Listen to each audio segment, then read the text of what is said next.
Okay, we're back again. Brother RA time here on CCTV.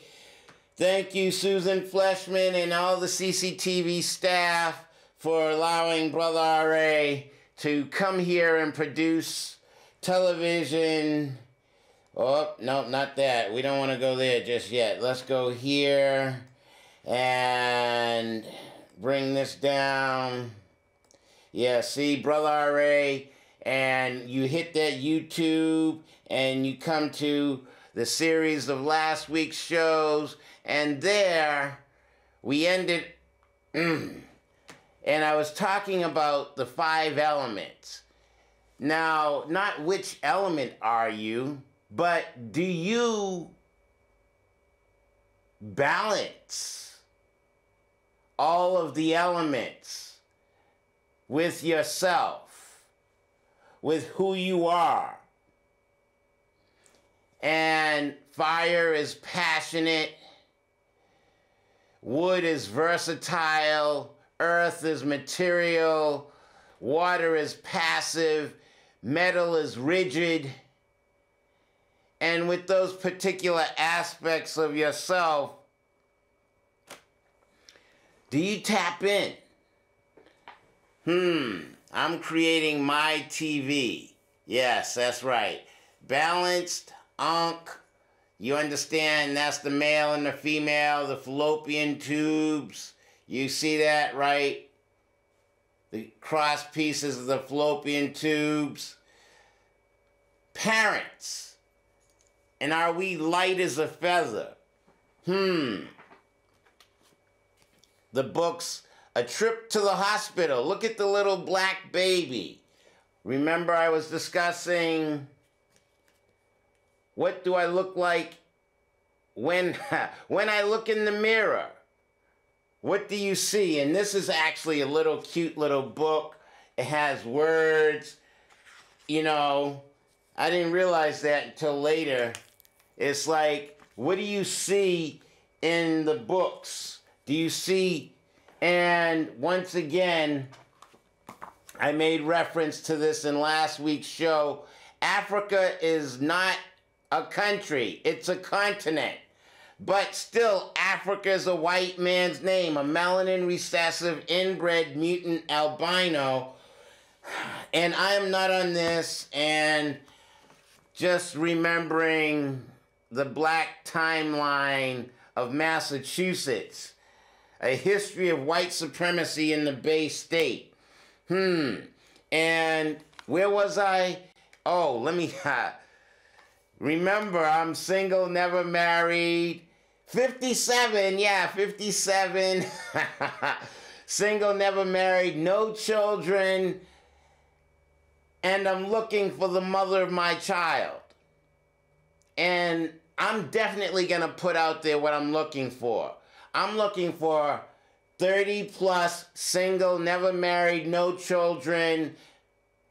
She could possibly be melanin recessive or melanin dominant. I mean, if Bobby Caldwell can sing that song that sounded like a black man, made me do for love what I would not do. Yeah, exactly. Well, I'm going to get to what black men think, continue where we left off last week, but talking about the baby issue and the trip to the hospital, and understanding the 5 elements. Let me get through this quick. And let's actually go here. Dealing with the hospital and the mindset. And in last week's show, dealing with what black men think, we got in that portion where the melanin recessive inbred mutant albino with the calcified pineal gland man was making the statement, my contribution to melanin dominant people is an enhancement because I have. And how do you have, Mr. Albino White Man? Trip to the hospital. And let me show you this image here. Massachusetts. I made reference to that particular and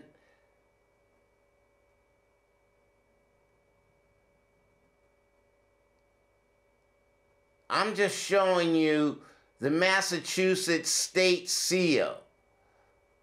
And the seal was adopted by provincial Congress in December 13th, 1780. The shield depicts, you can pronounce that word yourself. I'm not even going to attempt, but a Native American with a bow and arrow. The arrow is pointed downward, signifying peace. A white star with 5 points appears next to the figure's head. A blue ribbon, signifying the Blue Hills of Quincy, Canton, and Milton, surrounds the shield bearing the state motto. And you can read that Latin. I don't read Latin. This comes from the book of, you can read that word. That almost looks like mulattoes, but mottos in Royal Danish Library, Copenhagen, Denmark, written about 1659. So, I'm talking about Massachusetts state seal is still perpetuating racism. Here, oh my goodness, what movie was that? Oh, I think it was,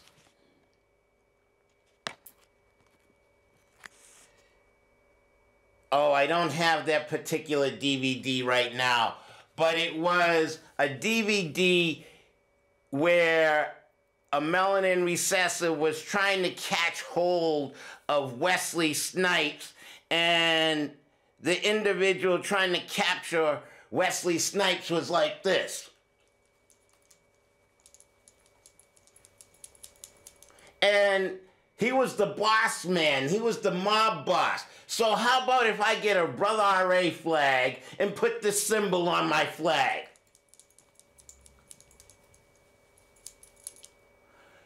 I mean, okay, that's a little harsh, RA. That's not light.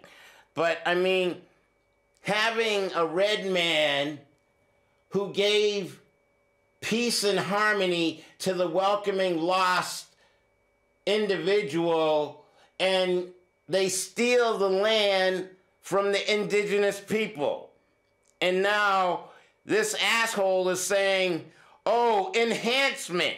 All right, shut up. You got too much to do. Okay, so the other DVD that I was dealing with was Wesley Snipes, blonde-headed, and Sylvester Stallone in Demolition Man. Demolition Man, I mean, with all of today's technology and so on and so forth, and the Boston Marathon was just this past week. What did they had to defrost? Oh, that's right, too. Fuck. You are fined 5 credits. You are fined 5 credits. You are fined 5 credits. So they had to this one, Wesley Snipes, he got defrosted, and now he's a criminal in the future where swearing you get fined 5 credits, but they had to defrost Sylvester Stallone because he was of the same mindset in the future. With all these biogenetic labs, Pfizer, Sci-Fi, Amgen, Biogen, Genzyme, all these biogenetic companies out here, with all that they're doing, a trip to the hospital could mean what? Oh, the man who ran in the let's throw this in here real quick too. We gotta, talking about seals, let's throw in, let's not leave out the major institution and its seals. Images for Harvard University seal. Harvard, no longer truth for Christ and the church.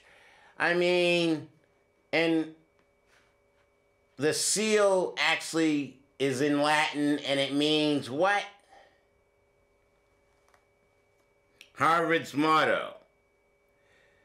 For 2 long centuries in visible history, the word briefly lived in Harvard seal.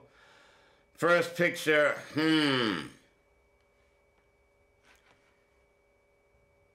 I don't want to read all of that, but y'all can look it up yourself. I don't need to waste any more time on Harvard. Here, let's go on to the next images since we're talking about biogenetics. Wait a minute, this man looked like this. He was born a black man and died a white woman. Look at the images of this individual. Biogenetics, and what am I talking about? A trip to the hospital, Sylvester Stallone and Wesley Snipes, what happens in the future, and let's move on. And what is this individual here? He ran the marathon. What did Cat Williams say? Bent back paperclips legs. And hopefully he paid his insurance. Where's the finish line for the Boston Marathon? Oh yeah, that's right. It's down there by the John Hancock building. John Hancock is the insurance company. And if he didn't have the insurance, you'd think we would have to send out the repo men. Up, you didn't pay for your legs. You missed the payment. We're gonna take your legs. Repo man, he repossesses. Oh, don't get a kidney transfer or a transplant. Trip to the hospital. I'm just trying to pull it all together. What black men think. I gotta go 12 minutes in. Okay, repo man, and let's share these two also. We had Terminator and Arnold Schwarzenegger, Total Recall. Is life really happening? Or is this all just a dream? And do we end up creating digital technology where machines become intelligent and send back an individual in time to kill the parent, the mother? I mean,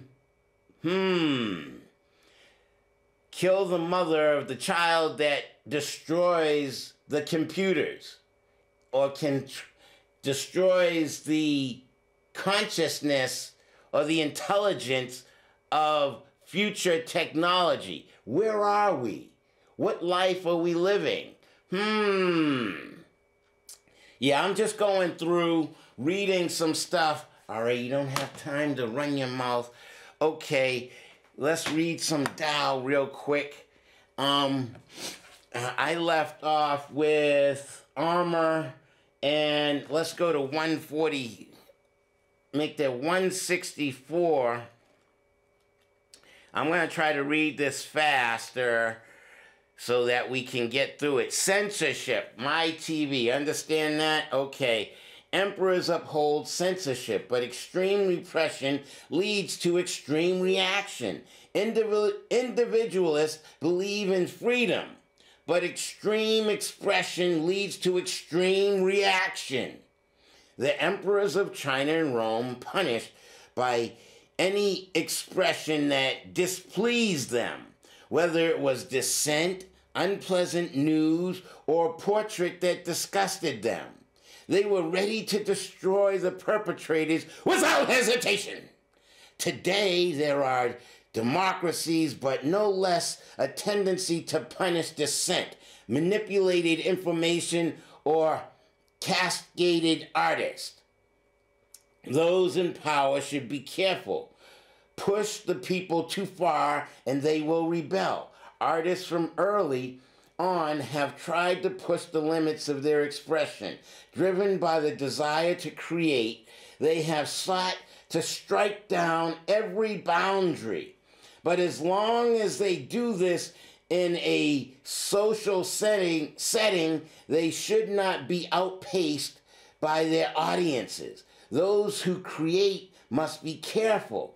Challenge the people too much and they will rebel. So there are two extremes: the desires of the powerful who feel that censorship is just a tool, and the tendencies of the creative who feel that they should have no limits to their freedom. Those who follow Tao avoid these extremes. They avoid becoming the ruler, for such a position is fraught, F-R-A-U-G-H-T, fraught with danger, hypocrisy, and disappointment. Neither will they become the grandstanding artist. To arouse others is likewise dangerous. If they must rule, they must use compassion as their standard. If they do create, they find satisfaction in self-expression. Above all, they avoid any extreme that will take them from Tao. Master, I'm reading the next page, 165. Deception occurs when you are divided. Truth appears when you are whole. Uniting male and female brings illumination. The real master is a perfect light. No one is ineligible to know higher truth. When concentration, energy, and thinking are scattered, we cannot break out of ignorance. The diversity of contradictions of existence confuse us. The appearances deceive us. Do we need a master to help us in the struggle to know the truth? In the beginning, we do. What is not often said is that human master is but a temporary and imperfect manifestation of the ultimate truth. Without a master, you cannot make a beginning. If you never look beyond the person, you will never attain the entirety. A good master leads you to the true master within. Within. Only that master who is your own higher self can adequately answer all questions. Once you unite all elements within yourself, metaphorically referred to as the uniting of male and female, the light that dispels darkness appears. Just as all colored light together makes colorless light, so too does the combination of all our facets result in the integration of our polarities.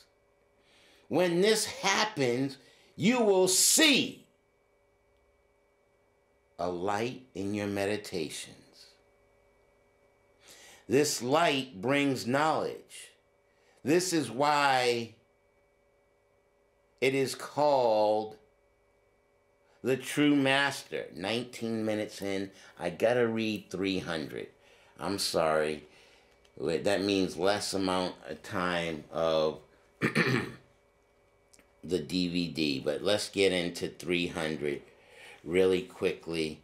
And writing, a deviation of a hair's breadth at the center leads to an error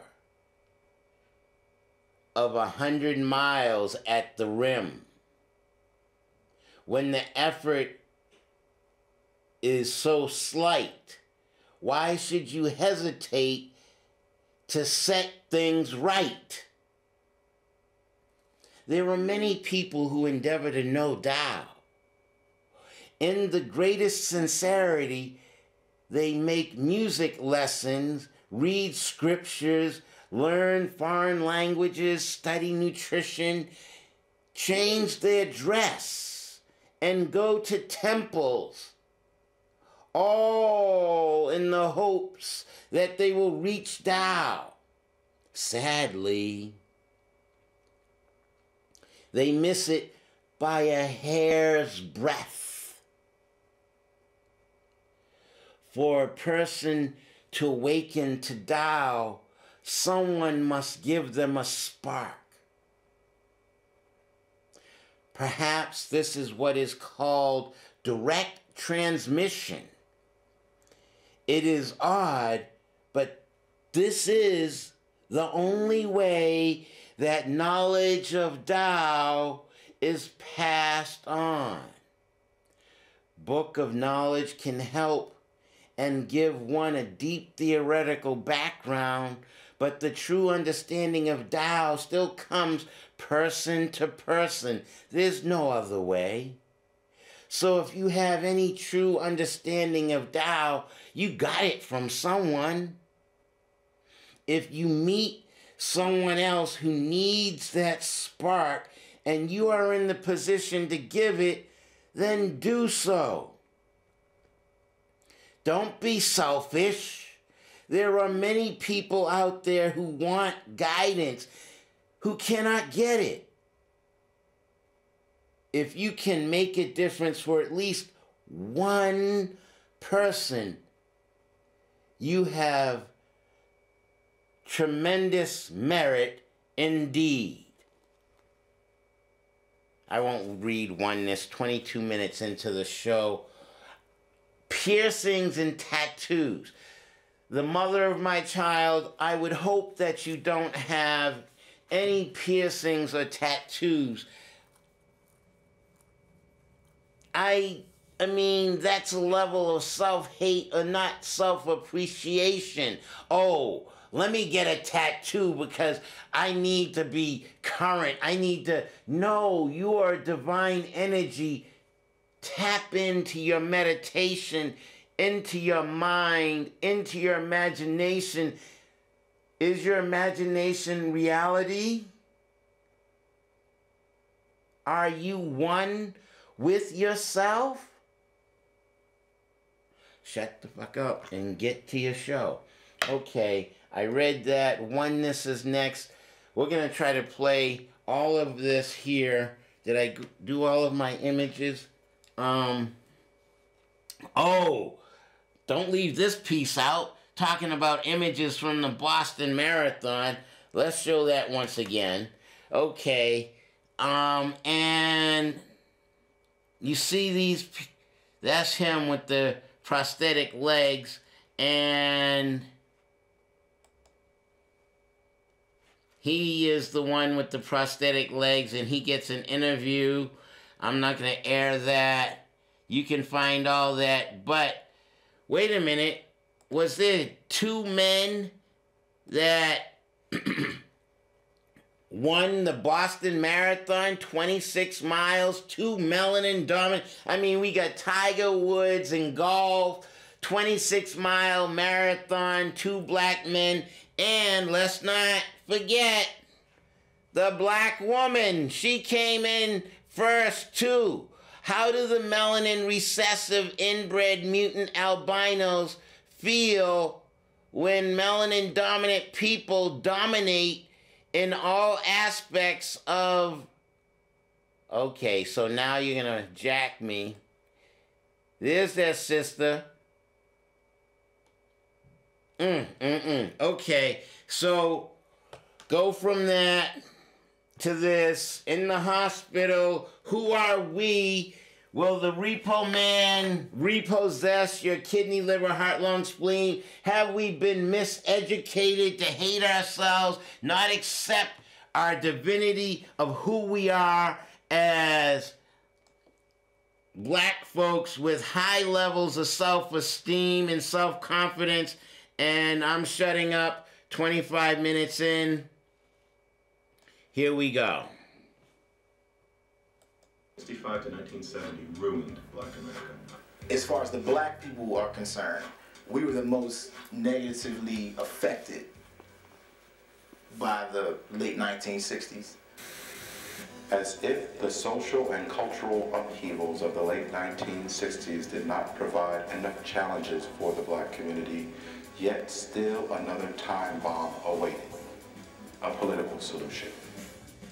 Now here you have, in 1965, the President of the United States making a statement that you can't take someone who's behind in a foot race and just bring them to the starting line and expect them to compete. Basically saying America is henceforth obligated to lift up Black America. If you beat a people down for 350 years and then all of a sudden say things are a lot more okay than they used to be, you are free to compete, then of course people are going to be scared. The identity does not allow you to get up and make the most of yourself as easily as you might. Well, here we are, a people who've been oppressed for 4 centuries. All of a sudden, the guy who oppressed us says he's going to lift us up. When a black family is denied a mortgage because of their race, it is up to white people to speak up. It's not a diminishment of my privilege or power. It's an enhancement of my privilege and power to speak up and say he ought to get the same treatment as... After you stole the fucking continent! The mistake we made was to begin to believe in him and that government. Really? And we have suffered from that more than we suffer from segregation. Abso-fucking-lutely. I, as a black man living in Baltimore, Maryland, wanted my family to eat and have a roof over their head, and I was unable to find a job. I physically had to leave. We began to believe that that which we are confronting is entirely governmental and systematically driven. They would come to your house 12 or 1 o'clock in the morning and look under the bed to see if your shoes are there. Look under the cover to see if your clothes are hanging there. And if they see anything that looks like you've been coming there, they would cut the check off. The problem is that we as a people said, okay, the government's going to help us. Why, we don't have to do anything for ourselves. No longer were you expected to wait until you were married to have a child.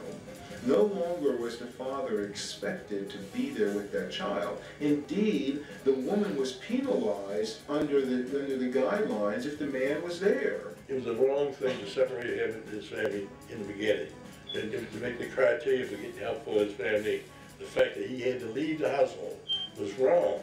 So the more children you had, the more money you got, the more food stamps you got, the housing was provided for you. A man became only necessary for breeding purposes. It's the dream of redemption at the hand of someone else. Where in the entire history of the human condition has that happened? Absolutely nowhere. And we solve our own problems, not wait for somebody else to solve them, because they are problems, we need to solve them. There's always been a consistent message, even as people have tried to create these kind of dichotomies. One of, either with Booker T. Washington, Du Bois, saying that Booker T. Washington is all about, uplift and stay out of politics, and we're going to build schools and family, and Du Bois is all about politics and education. Go back to the Malcolm X and Martin Luther King period, where there were, again, 2 very distinct philosophical approaches to civil rights. One says, we shall overcome. The other said, by any means necessary. Here's where I'm in perfect agreement with Malcolm X, who is a man I enormously admire and remember his career vividly. We need to separate our move to advancement from white America from the government. I'm not talking separatism here, but we need to stop looking to them to help us in any way. They were afraid of Malcolm in the 60s. I know my father was. He was afraid if he aligned himself with Malcolm X and the Black Panthers, he would be ostracized from his job, and now he can't work. So he stood on the line of Martin Luther King. Let's be good citizens, let's be above moral standards, let's do this way. Let's go to church every Sunday, let's see what's going to happen. See, it's lies that the white man has spread about the Muslims to try and make you afraid of the Muslims, or to try and make you think that the Muslims were a criminal element, an uncouth element in things that you would not like to be associated with. Society as a whole had a view into what Malcolm was all about. He was really demonized by the media and by white America. Wait a minute. Malcolm X was a minister. Malcolm X was simply saying black people are going to stand tall and not be beaten and not tolerate that. I believe he was a genius because of this. He opened the eyes of the black community to what was really going on around us, and nobody ever told us. We were taught to be, we were like sheep before Malcolm came along, as far as I'm concerned. Before Malcolm ever came along, we were like sheep. Whatever they said do, we did it. Not just that, what Malcolm also said, he said, if you put your head in the lap of a man with a noose, then who has committed the crime? But Malcolm was really the first victim of what's called political correctness. There are two types of black people in this country. One who identifies with you so much so he will let you brutalize him and still beg you for a chance to sit next to him. And then there's one who's not interested in sitting next to him. He's not interested in being around you. He's not interested in what you have. He wants something of his own. He's the type who feels that he will get farther by standing on his own feet and doing something for himself for solving his own problem, instead of accusing you of creating the problem and then at the same time depending upon you to do something to solve the problem.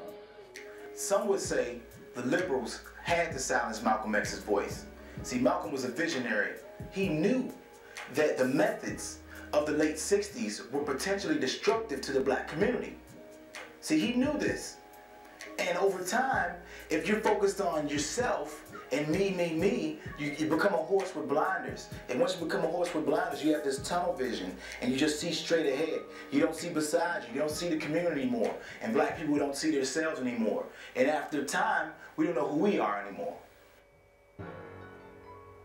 Do Americans ever stop to reflect that there are in this land 1 million men of Negro blood, well-educated homeowners of... As I Here, walk the streets, I'm going to read that again.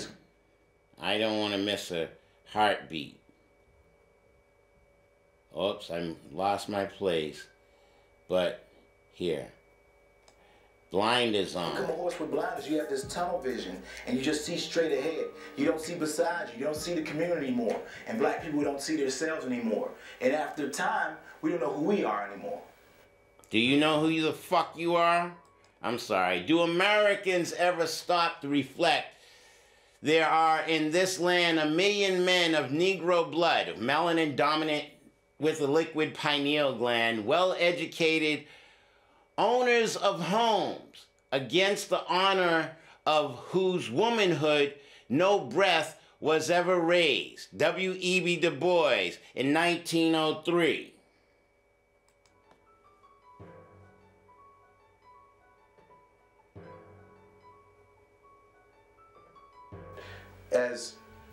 As I walk the streets anywhere in this country, from Main Street to upper echelon, high-end Beverly Hills to inner city Washington D.C., consistently there are misnomers, misrepresentations, and false perceptions about black men that whatever your social economic status is, we believe. Are there more black men in jail or in college? That's a good question. Jail. Yeah. More black men in jail. I have to say in jail. More in jail. I probably say there are more black men in jail. In jail, of course. I'm gonna say in jail. Jail. I'm gonna say jail. In jail. In jail. I'm black men in jail. In jail. Is that something you heard, or is that something you just feel? No, because I work in a jail. Well, I would dare say that there are more black men in jail than there are in college. In jail? Of course, I think it's more in jail than it is in college. In jail? In jail. Jail. It's probably more incarcerated than it is in college institutions. And, you know, you gotta ask yourself who is really to blame. The National Release, State of Black America, and it's all about the black male. Everybody get in there together. Everybody line up.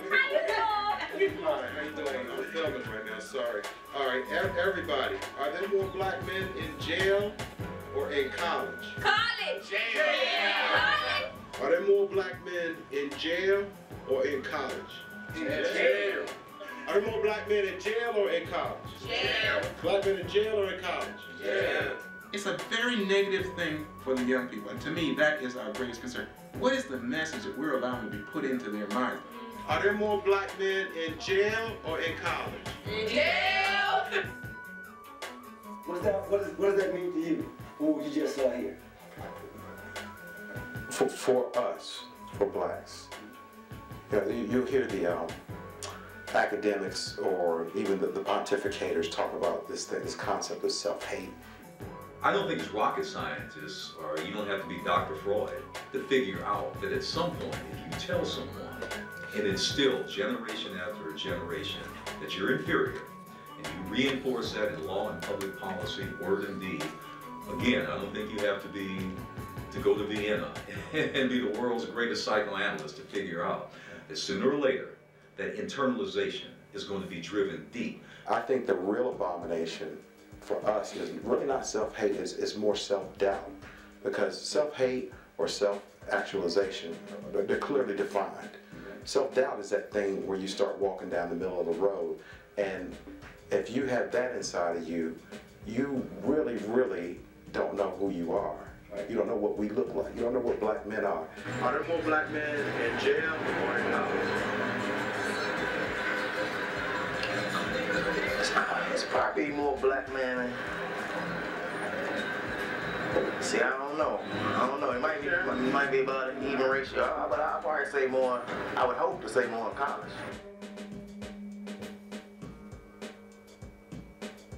First and foremost, in order to even deal with the myth that there are more black men in prison than in college, we have to even, go and the first thing we have to do is understand, where the numbers came from. The agenda games. And what it was designed to do. Okay. Right. When you do research, there's an axiom that says that you figure out what it is you want to say, and then you go do the research to make it say what you want it to say. Ooh. Right. Which ain't research, it's called BS. So, we want to take a look at the truth. Are there more black men in jail or are there more black men in college? The way we're going to do this is through the poor man's plasma display or the Board of Education. This question in its inception was a game, gambit on the black community. What you need to ask yourself is, what is the typical age range of a college person and the age range of someone in jail? College, most people fall between the age of 18 and 24. Jail is anywhere from 15 to 55. Dang. So you can see that this is truly an apples to oranges comparison. But to be fair to all the people we asked the question of, let's just look at the sheer numbers regardless of age. Prison, your hardcore, greater than 1 year sentencing versus jail, your 2-bit crime. Prison had 547,200 people. Jail had 254,795 for a grand total of 801,995 incarcerated, as reported by the Bureau of Justice and Statistics. College was 864,000 as reported by the Department of Education. So for the year 2005, there were truly more black men in college than there were in jail. That's quite a bit, but from what I hear, it's a lot of people around my age getting in jail, so what's the stats on that? All right, this is where it gets a little tricky because I don't want to be accused of what I accuse other people of, and that would be segmenting or augmenting data or pulling out pockets of data in order to serve a purpose. But to answer the question, black men 18 to 24 years old, what do they look like? In college, there's a total of 473,000. In prison, 106,000. So the ratio of black men in college versus prison is 4 to 1. It's 4-1. And nobody said anything about it. They keep telling it and feeding our youth, and feeding our women, and feeding other people, feeding ourselves the fact that more men in jail, more black men in jail. And that's all we've been taught. Right. Since we were kids probably, don't go to jail, because more black men in jail. Anytime we buy into a myth about us that says something horrible about us, it does two things. First and foremost, it justifies all the negativity that we feel anyway. Right. Secondly, it allows us who believe that we are detached from it to look down upon them. It's good that we got these statistics and all this information and everything, but what we really need to do is just break it down and ask, how did this myth get started? Where did this all come from? Why is it that we're thinking this way? See, this is how the game works. Technically, right now, if I were to like this thing right here, I'd be committing a crime. A misdemeanor, but that's small, that's chump change. How they get to the big dollars? They do two things. One, they come up with an issue that drives your emotion, or like how we like to say, gets into your feelings. The second thing they do, they make the problem look so big, nobody can fix it except for them. Don't believe me? I got two words for you. Global warming. Anyway, our story continues down the street. Why is it whenever there's a challenge inside the black community, these guys always label it as an epidemic? Between 1984 and 1994, they threw that word on us again, the crack epidemic, stirring up a media frenzy from coast to coast. Be it black men robbing, black men murdering, black men jumping inside of windows and robbing their own mothers of VCRs. These guys covered it. And the amazing thing of it is that between 1992 and 1996, homicides in the black community actually went down. Guess what these guys did? Jumped their coverage by 400%. And of course, that leads the guys on the other side of town to do something about it. These guys have to come up with a solution because the hysteria is too big for the community to handle.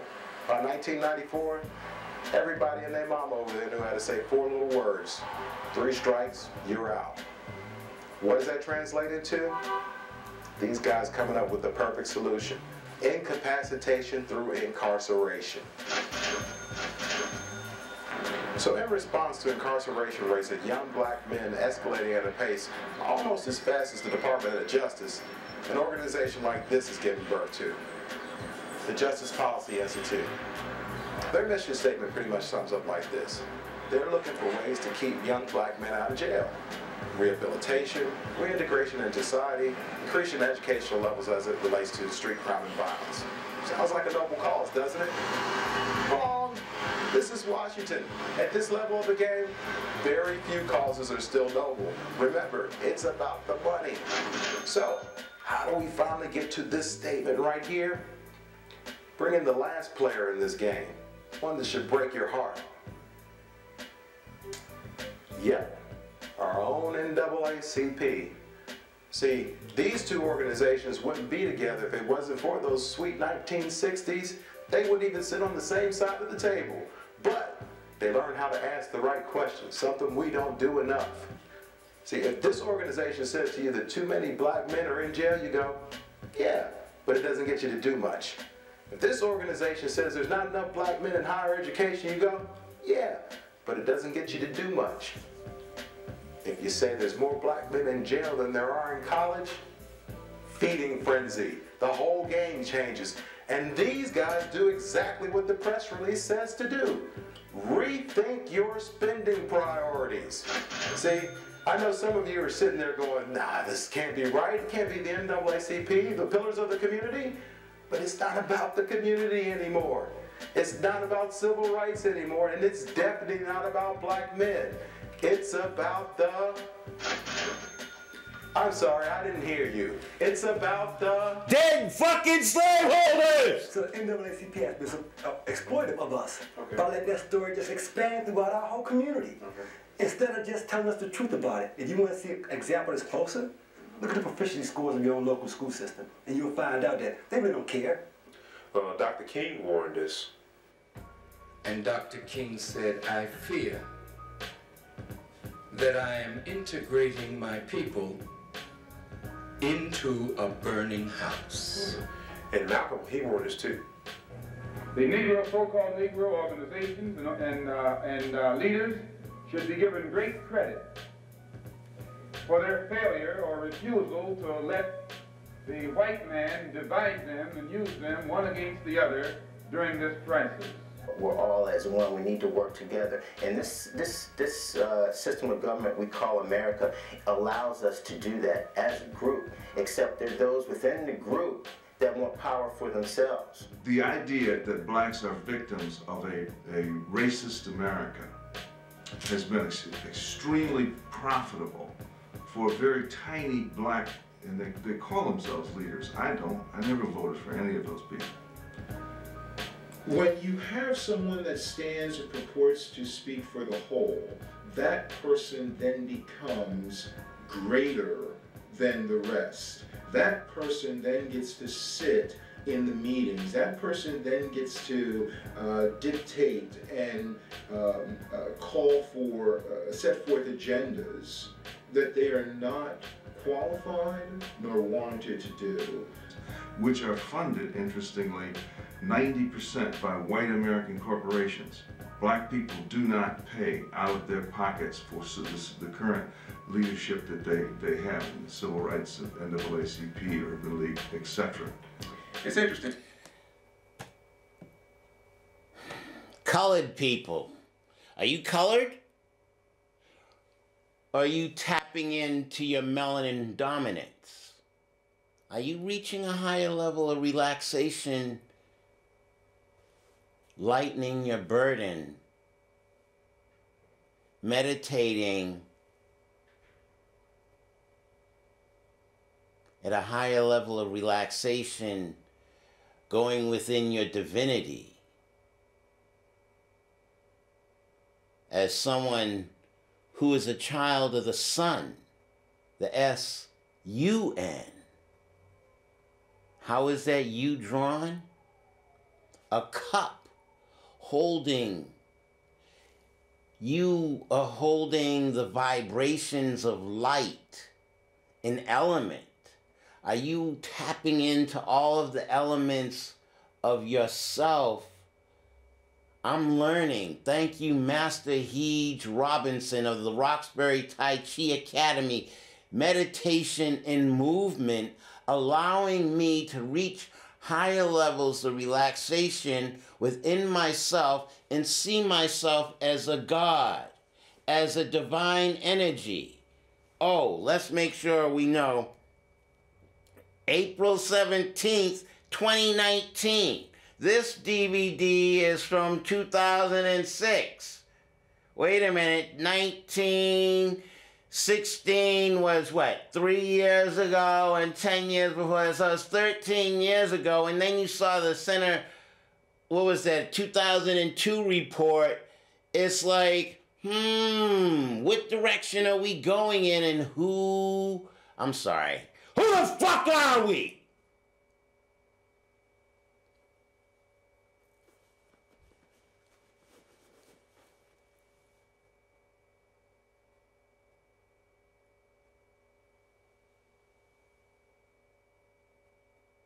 Are you capable of tapping into your divinity? I am 57, single, never married, no children, looking for the mother of my child. Would she be able to comprehend any of what the fuck I just discussed in the past 48 minutes of this program? How'd I start last week's show? Fucking A, Mom! Just send me the 10 grand! The class is going to fucking Europe! I need 10G! Melanin recessive inbred mutant albino with a calcified, a rock-hard spiritual gateway. It doesn't matter black or white. I need to impregnate a woman. And I'm looking for thin thighs, not no big old fat ass. I'm looking for someone who can tap into her divinity. Complexion may matter.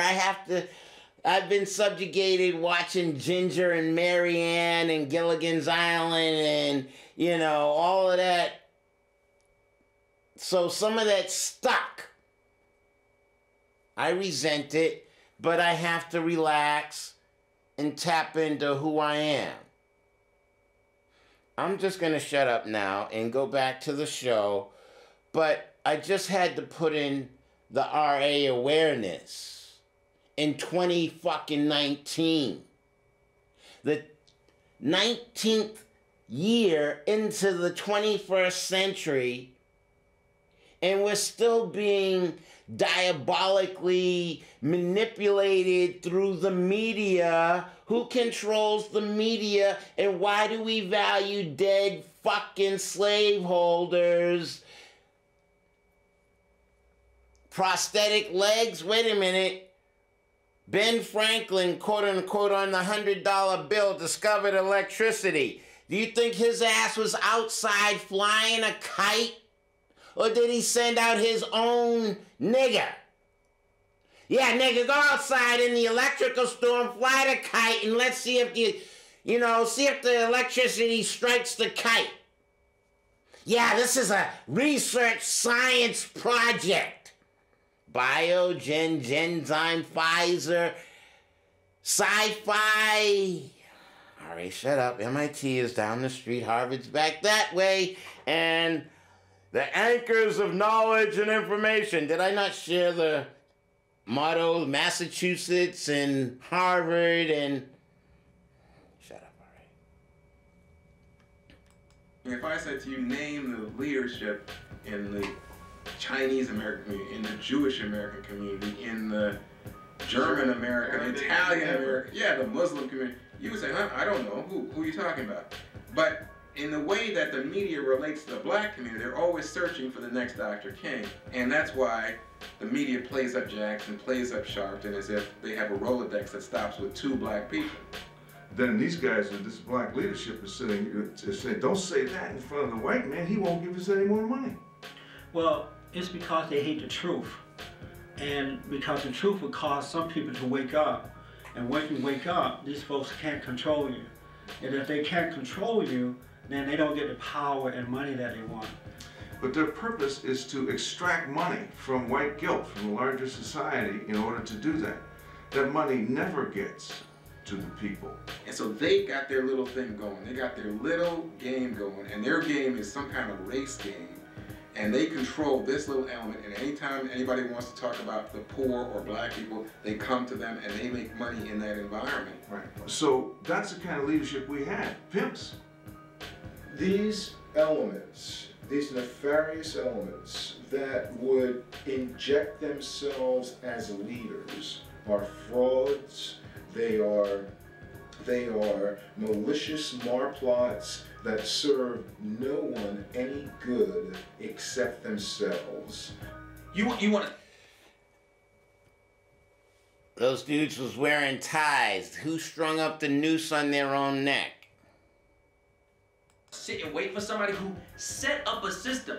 This I agree. Set up a system to put you in jail, to give you bad schools, and to make sure that you didn't go any further than they wanted you to. You will watch that same person to help you. You're a fool. It goes on because there are people who don't want it to stop. You're a damn fool. And so for me, the sad part about this, and really where the eye-opening came, the people who were saying no to me were not white people. They were us. We've gotten mired in others providing that pathway for us. You know, I need you to go fight for me over here, and I'll just let me know when it's done. Here's what we're talking about. We have the opportunity to transform our community, and we keep waiting for somebody else to come in and save us. What we want to happen is we want somebody to come in. We want Master to come in and please, please, please. We're like jilted lovers. We think that if we keep begging and keep asking why he left, at some point he'll come back. And it doesn't matter that you can point out how it doesn't work, how it has negatively impacted our community. To no longer stand for those who do not lead us, who do not serve us, who really don't care about our condition. I think there are people who don't care. Really? I think there are lots of people who don't care who are in leadership positions because what they're doing is they're looking out for their cronies. So much politics, so much money, They don't really care, you know, as long as they can get a dollar. Coke doesn't study Pepsi for no reason. They have an agenda behind it. The bottom line is money. And when you relate that to the black community, someone's always studying us because they have an agenda, and the bottom line is money. Everybody wants to study what's wrong with their brother. I mean, if you look at any culture, any society, any individual, they have their own unique problem. I mean, do you find anybody doing a study on these white men in the Catholic Church and why many of them are pedophiles? Out of all the ethnic groups, black people, and especially black men, are the most analyzed, arranged, and assessed. Assorted, baseline, cataloged, categorized, classified, characterized. Sliced, diced, and divided. Dissected, evaluated, and examined. Focused upon, fixated on, and extrapolated. Investigated, indexed, and inspected. Juggled, judged, and labeled. Measured, numbered, and ordered. Prodded, probed, and questioned. Quiz, ranked, and researched. Sifted, separated, and skimmed. Sorted, studied, and surveyed. Totaled, tabulated, and tattooed. Typified, viewed, and watched. Queried, zoned, and zoomed. When was the last time there was a positive stat given out about black men by the media? Please help me! Oh, I need all your help! Oh, I'm such a sick fucking bastard! Oh, help me! Oh my God! Oh my God! Help me! I need the white people's help! Thank you for watching Brother R.A. and all I had to say today. I'm an idiot. I'm still looking for the mother of my children. Are you out there? I don't care. You gotta be